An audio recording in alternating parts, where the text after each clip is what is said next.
Le jour où ton père biologique te regardera et te dit, toi, tout ce que tu connais, c'est l'église. Tu es un jeune homme très inutile. J'avais confiance en toi, pensant que tu serais celui qui élèverait cette famille. J'ai entendu qu'il y avait une opportunité pour payer 5 millions pour quelque chose. Il y avait l'opportunité pour réduire ton âge, -10, et tu aurais eu un emploi. Et tu as amené ta stupidité d'église. Voilà le jour. C'est ce jour-là que vous pouvez voir le semblant d'un avantage dans le mal. Et vous serez fâché. Le jour quelqu'un vous regarde et vous dirait que normalement, à cet âge, tu serais déjà mariée. En tant que jeune fille. Et toi là-bas, il continue de dire que tu es un enfant de Dieu. Que tu es une Déborah. Que tu es une Esther. Et tu seras assise là-bas, tu seras en colère. Il y a des fois où la piété ressemble à un fardeau. Laissez-moi vous dire sincèrement, j'ai l'honneur de prier sur des hommes de Dieu et sont juste venus me dire, apôtre, tu es chanceux. Le ministère fonctionne. J'ai été dans cette ville pendant longtemps. Jusqu'au point où ma femme m'a demandé si je suis vraiment appelée. Une femme, sa femme, et non une étrangère. Les étrangers peuvent dire n'importe quoi. Mais lorsque ta femme te dit, désolé mon mari, ne sois pas offensé. Mais allons vraiment rechercher si nous sommes appelés ou pas. Et que nous arrêtons de gaspiller notre temps. Laissez-moi vous dire quelque chose concernant les hommes. Il ne dira rien. Il se tiendra ferme dans la nuit. Il marchera tout le temps dans son salon. Il dira, Seigneur, alors j'étais pécheur et je m'y plaisais. Je t'ai donné ma vie.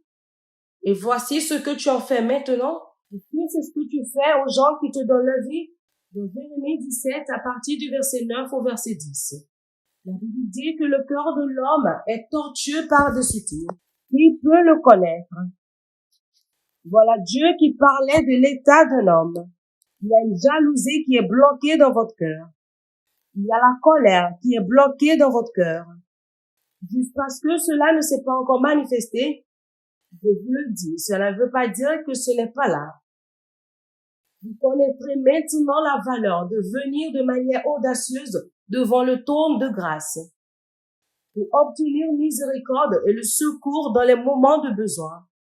Et que lorsque vous passez du temps adorant le Seigneur et vous passez le temps en vous ouvrant, si Dieu vous dit, jeune homme, il y a l'esprit de maman, vous n'allez pas vous asseoir disant Dieu.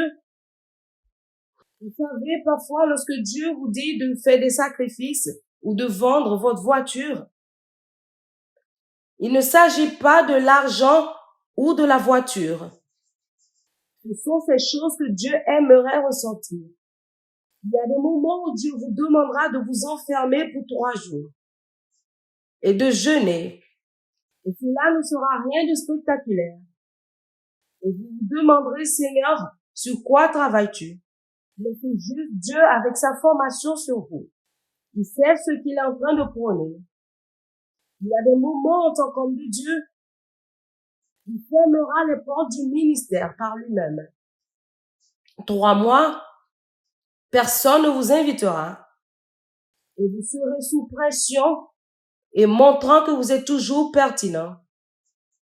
Et que personne ne dise que votre huile diminue. Et vous essayerez de manipuler les invitations. Pendant que ces 3 mois, Dieu avait ouvert des opportunités pour vous pour le trouver ouvertement. Parce que le prochain niveau dans lequel vous entrerez, les tentations et les ennuis qui vont combattre votre onction, vous n'avez pas encore eu la grâce pour cela. Vous savez, beaucoup de personnes se lèvent seulement et ils disent, Dieu m'a dit qu'il m'a suscité pour une génération. Une génération, demandez au président de plusieurs nations. Est-ce que vous voyez combien âgés les présidents de plusieurs nations deviennent? En l'espace de 4 ans, on dit que souvent, ils grandissent 2 fois plus que le âge normal pendant le temps de présidence. J'ai eu l'honneur et le privilège de parler avec certains d'entre eux. Et je vous le dis, il y a certains d'entre eux qui sont même pressés de partir. Lorsque je m'en vais dans les réunions, la plupart du temps, lorsque j'arrive, peut-être la voiture ou le convoi m'amène ou quelque chose. Et souvent, les protocoles ont la manière de chasser les gens et ils leur disent de céder le passage, que l'apôtre arrive.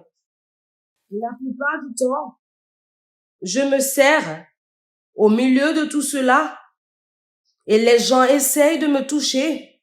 Et la plupart du temps, je me dis que j'aimerais que les gens sachent tout ce qu'il y a sur cette tête, qu'ils ne voient pas. Alléluia.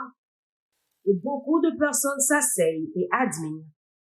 Je serai comme ceci, je serai comme cela. C'est bien d'être inspiré. Mais laissez-moi vous dire la vérité. Jusqu'à ce que vous bâtissiez l'endurance. Et la plus grande endurance que vous devez bâtir, ce n'est pas comment obtenir l'onction. La plus grande endurance que vous devez bâtir, ce n'est pas d'aller dans les Écritures. Et que lorsque vous vous tenez sur scène, vous décrétez les Écritures. La plus grande endurance dont vous avez besoin, c'est la puissance à travers Dieu pour apprivoiser la chair comme un ballon de foot et la garder là-bas. À ce point, Dieu pourra vous donner les clés de l'Afrique. Il dira, pour les 10 prochaines années, va en Afrique. Tu es celui en qui j'ai confiance. Et il sait que vous ferez ce travail. Je vous le réveille venir, je vous le dis plusieurs fois dans mes visions. Et mesdames et messieurs, laissez-moi vous dire sincèrement que plusieurs personnes qui aimeraient faire partie de ce réveil seraient déçues. Pas parce que Dieu ne voudrait pas les utiliser, mais les standards de Dieu ont des prérequis non négociables. Et parmi ceux-là, ce n'est pas seulement la prière pour l'onction. La plupart de nos prières et de nos jeûnes sont centrés autour des démons et de l'onction. Dans le nom de Jésus, cet esprit doit partir. Il y a un endroit pour cela. Au nom de Jésus, Seigneur, ma tête ne sera pas à sec d'huile. Et nous pouvons jeûner à sec pendant 1 semaine. Mais laissez-moi vous dire, ce que nous devons faire en jeûnant, c'est de dire, Seigneur, sonde mon cœur. Tu m'envoies dans les nations et je ne sais même pas ce qui est à l'intérieur de moi. Je ne connais pas les tendances qui sont en moi. Dans la présence de la célébrité, dans la présence de l'élévation, dans la présence des possibilités infinies, je ne sais pas ce qui est caché dans mon cœur. Alors, avant que je ne devienne une habitualité pour moi-même, je prie que tu viennes avec ce feu de raffinement. Laissez-moi vous montrer 2 écritures avant qu'on ne conclue. Jacques chapitre 4 et verset 8. Qu'est-ce que l'appel ce soir et qu'est-ce que la solution? Approchez-vous de Dieu et il s'approchera de vous. Il dit, nettoyez vos mains, pécheurs, et purifiez vos cœurs, hommes irrésolus. Le premier appel, c'est approchez-vous de Dieu et non approchez-vous de la célébrité. Non approchez-vous de la célébrité. Non approchez-vous d'un nom. Et non approchez-vous des activités spirituelles. En d'autres termes, écoutez, prenez au sérieux votre relation avec Dieu. Cela ne vous donne pas seulement la valeur pour être pertinent. C'est votre système de préservation. Hébreux chapitre 4, verset 16. Approchons-nous donc avec assurance du trône de la grâce, afin d'obtenir miséricorde.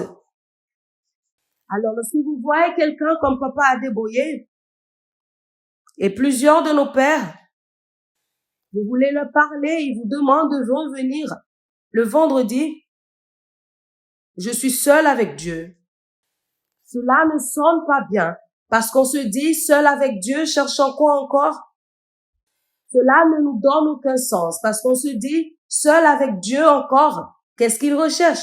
Et ces personnes s'enferment. Ils s'enferment loin de toute célébrité. Ils disent, nous voulons vous donner une récompense. Ils disent, non, je ne suis pas intéressé. Je passe du temps avec le Dieu du ciel. Vous saurez maintenant ce pourquoi les gens cherchent Dieu de manière passionnée. Ils cherchent Dieu passionnément, premièrement parce que ces personnes aiment Dieu. Mais ils recherchent Dieu comme la vie et de manière littérale. Dieu est la base de survie. J'ai entendu parler de beaucoup de pasteurs qui ont été martyrisés. Depuis que j'étais à Zaria, j'ai entendu parler d'un pasteur. J'ai vu un homme qui a dit à sa femme qu'il n'était pas sûr de survivre jusqu'à la semaine prochaine. Et réellement, cette personne est morte.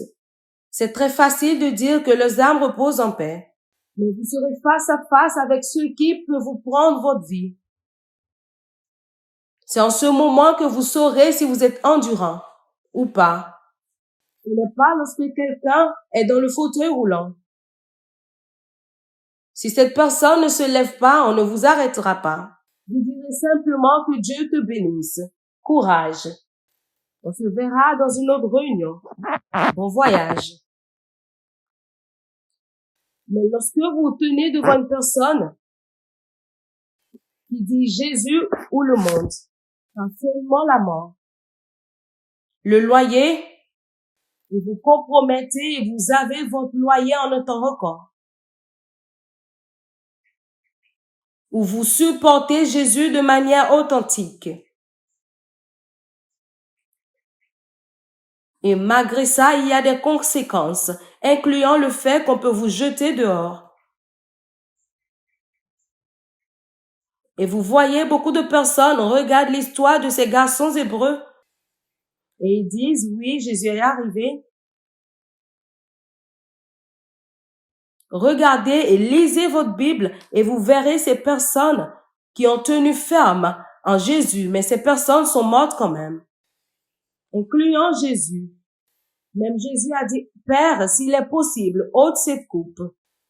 Le Père était tranquille et ensuite il a dit, toutefois, pas ma volonté, mais ta volonté soit faite.